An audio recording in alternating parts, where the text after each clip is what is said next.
I'm Mark Matsumoto, and today I want to show you how to make a smooth and creamy 3-ingredient matcha ice cream that you can make without an ice cream maker, so stick around. The trick to making creamy ice cream is to prevent the growth of ice crystals as it freezes. One way to do this is to rapidly freeze the ice cream mixture like with liquid nitrogen or dry ice. This sets the ice cream so quickly that the water molecules don't have a chance to form ice crystals. But this method can be dangerous, and it's not very practical to do at home. Another way to do this is to churn the mixture as it freezes. This physically disrupts the formation of ice crystals while incorporating small bubbles of air. This is how most home ice cream makers work. Today I want to show you a third method you can use to get super creamy ice cream without any special equipment. If that sounds simple, wait till you see the ingredients. All you need is 1 cup of heavy cream, a 1/3 cup of sweetened condensed milk, and 2 tablespoons of matcha. Yep, that's it. But there is a little catch. I'll tell you about it later, but first, let's start by making our matcha ice cream base. The first thing you want to do is sift the matcha using a tea strainer. This ensures you don't end up with any clumps of matcha, and it's a step you always want to take regardless of what you're doing with the matcha. Now I'm gonna pour in the sweetened condensed milk. This allows us to sweeten and flavor our ice cream without adding any extra water. Then you want to combine the 2 ingredients to make a smooth matcha paste. This is another step that ensures your matcha dissolves evenly into the cream. Next, I'm gonna add the cream and stir this together until the mixture is uniform in color. Make sure you scrape up all of the matcha off the bottom and sides of the bowl. Okay, this is looking perfect, so let's whip this up. This is where the magic happens. You see, cream is a mixture of fat and protein suspended in water, and whipping it forces tiny air bubbles into it while breaking apart the droplets of fat. This is why whipped cream increases in volume, and it's similar to what happens when ice cream is churned. Except in this recipe, I'm incorporating the air before we freeze the mixture. The air bubbles, along with the ratio of fat, sugar, and water, makes it harder for ice crystals to form, and this is how we make a super creamy ice cream without an ice cream maker. Okay, you can see the cream has started to thicken and the beaters are leaving ripples in the surface of the mixture, but it's still thin enough to be poured.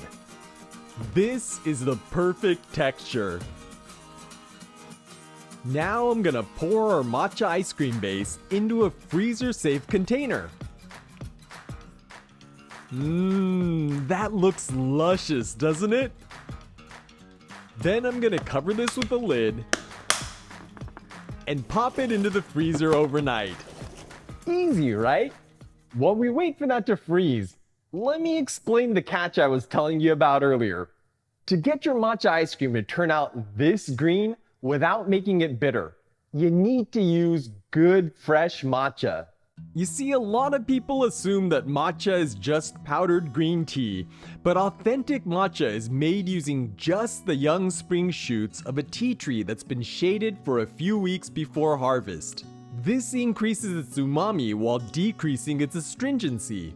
Tea leaves for matcha are also processed using a special method that locks in its vibrant green color before they're ground into an extremely fine powder using a stone mill. Unfortunately, there are a lot of companies selling fake matcha made with regular green tea, which will lack the vibrant color and umami, and it'll make your ice cream taste bitter. So where do you get good matcha, you ask? Well, that's where the sponsor of this video, D-Matcha, comes in. They're a small family-owned farm in the mountains of Kyoto that's preserving Japanese tea culture by growing and processing their own tea and selling it directly to the world. I recently got to visit their farm in the town of Wazuka, and it was an eye-opening experience learning about the different varietals of tea as well as the terroir that can have a huge impact on the taste of the tea.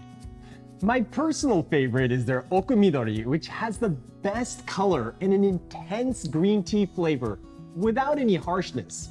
But if you're on a budget, their yabukita for pastry is also a great option that's much more affordable. Use the link in the description to learn more about matcha on their website, and be sure to use coupon code MARKMATCHA to get 5% off your order. Okay, it's been a day and our ice cream should be done, so let's get it out of the freezer and I'm gonna let it soften for about 5 minutes to make it easier to scoop.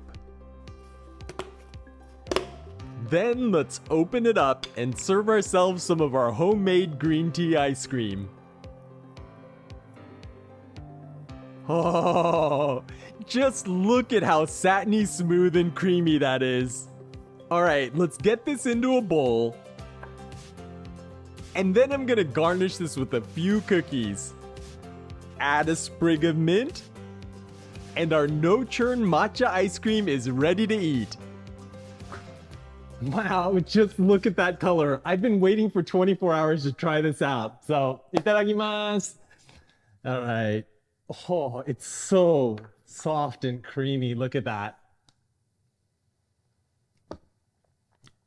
It's rich and creamy without being fake and fluffy like frozen whipped cream. And because you've gotten that ratio of fat to sugar right, it's super silky smooth without even a hint of ice crystals. You know, honestly, I've used some very expensive ice cream makers for work in the past. And this method makes ice cream that's just as smooth and creamy. But the real star of this ice cream is D Matcha's okumidori. It not only lends it tons of umami and color, it's also got this really mild bitterness that's like a great dark chocolate. It's so simple, but so good, so I hope you'll give it a try. Well, I'm gonna go have the rest of this green tea ice cream before it all melts. But check out this playlist for more matcha recipes. And I'll catch you in the next one.